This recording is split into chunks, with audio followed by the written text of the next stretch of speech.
Hello friend, आज मैं आपको बहुत अमेजिंग जैपनीज़ ड्रामा एक्सप्लेन करने वाली हूँ। यहाँ पे हमारी हीरोइन दिखा दी जाती है जो ब्लाइंड डेट्स पे आई हुई होती है। इसका नाम रीसा होता है। रीसा अपने स्कूल की बहुत क्वीन होती है। वो सब उसको पसंद करते हैं लेकिन वो किसी को भाव नहीं देती है। और हमें हमारा यहाँ पे हीरो भी दिखाया जाता है जिसका नाम कोई और नहीं, हीरो तो होता है। हीरो तो भी लीसा को पसंद करता है लेकिन अभी उसकी मुलाकात उससे नहीं होती है। लीसा तो पूरे स्कूल की दीवानी, कॉलेज तक सब दीवानी थी, सब उसके पीछे पड़े हुए थे लेकिन वो किसी को भाव नहीं देती है। और वो खुद कहती है कि मेरा तो कोई बॉयफ्रेंड है ही नहीं। और वो सबको बोलती है एक्सक्यूज़ मी, मैं आपसे बात नहीं करना चाहती। तो सब बॉयज़ को बहुत सैड होती है और लीसा सोचती है क्या उसके पीछे इतने सारे दीवारें हैं। तभी एक बार लीसा एक शॉप पे बैठ के कॉफ़ी पी रही होती है। तभी वहाँ पे कोई और आता है। जब लीसा उसे देखती तो वो हैरान हो जाती है।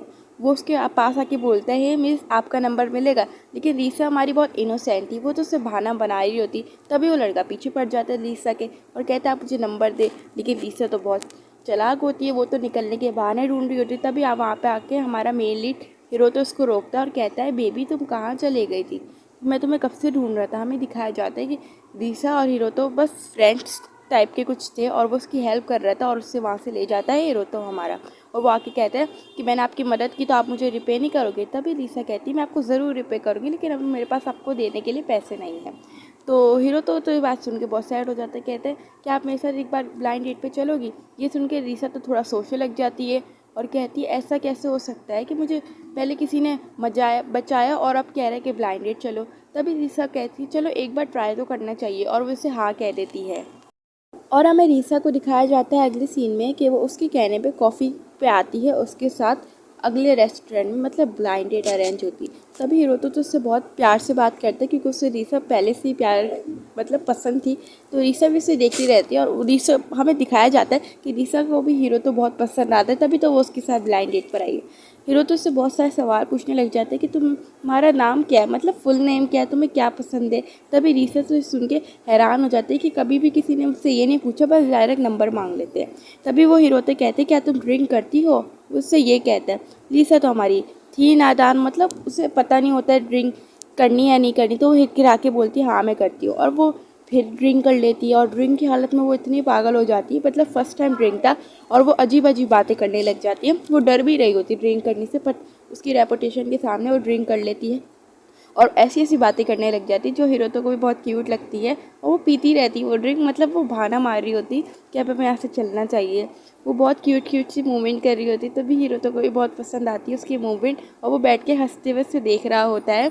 और हीरो तो भी अपने घर ले जाता है उसको क्योंकि वो बेहोश हो गई थी। जब रीसा की आंखें खुलती तो वो देखती कि वो हीरोतो के घर में और वो भी पहली बार किसी स्ट्रेंजर के घर में। उसे बहुत अजीब लगता है और वो बाहर आती तो हीरोतो बहुत क्यूट सा लग रहा होता है उसे और वो उसको कॉफ़ी दे रहा होता है हीरोतो लीसा को और उससे पूछते तुमने कुछ ज़्यादा ही पी ली थी कल, इस तरह से मैं तुम्हें अपने घर ले आया, बेफिक्र रहो, तुम सिर्फ अलग रूम में सोई हो। तभी रीसा कहती थैंक यू सो मच। तभी हीरो तो उसके पास आता कहते वैसे तुम ड्रिंक करते हुए भी क्यूट लगती हो। हमारी रीसा तो यहाँ पे शर्मा जाती है और हीरो तो उससे बहुत प्यार से पूछ रहा होता है क्या तुम कॉफ़ी पियोगी, लेकिन वो तो भाग रही होती है। अगले सीन में रीसा एक वही होटल में आती है जहाँ पे वो रोतो से पहली बार मिली थी और वहाँ पे आके अपनी फ्रेंड से बात कर रही होती है और वो उसको बता देती कि फाइनली मेरा कोई बॉयफ्रेंड बन गया जिसका नाम हिरोतो है। तभी उसकी फ्रेंड कहती है लीसा देखो तुम बहुत इनोसेंट हो, तुम इन चीज़ों में नहीं पढ़ो। तभी रीसा अपनी दोस्त को बोलती है वो ऐसा नहीं, उसने तो मेरी कई बार भी हेल्प करी है। लेकिन उसकी दोस्त कहती है तो हेल्प करने से तुम किसी को बॉयफ्रेंड या कोई बेस्ट फ्रेंड नहीं बना सकती, थोड़ा संभाल के रहना। वो ये बोल के फ़ोन कट कर देती है।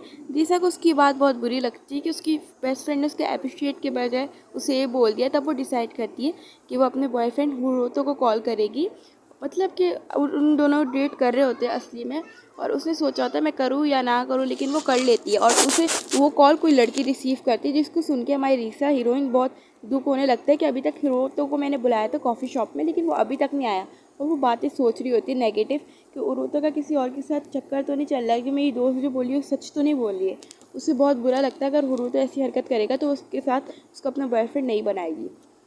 तभी वो होटल के बाहर आ जाती है क्योंकि वहाँ पे हिरोतो नहीं आया होता और ये बातें सोच रही होती है क्या हिरोतो मुझे सही में चीट कर रहा है, वो मेरे साथ खेल रहा है। तभी वहाँ पे हम देखते हैं हिरोतो उसके पीछे से हक कर लेता है उसे।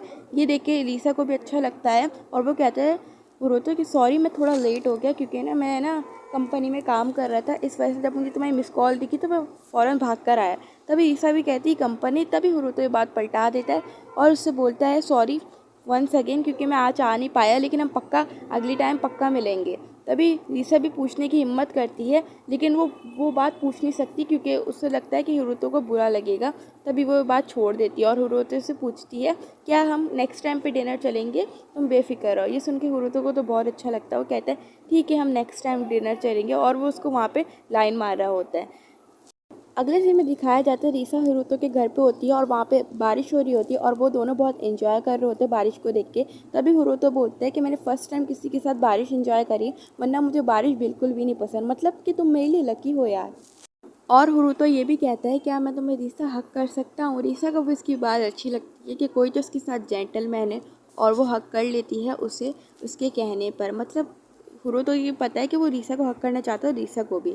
और ये पार्ट यहीं पे ख़त्म होता है। आई होप आपको पसंद आए, तो सेकंड पार्ट के लिए कमेंट कर दीजिए जल्दी जल्दी। मैं बहुत वेट कर रही हूँ आप लोगों के सेकंड पार्ट का, और like and share and subscribe कर दीजिए।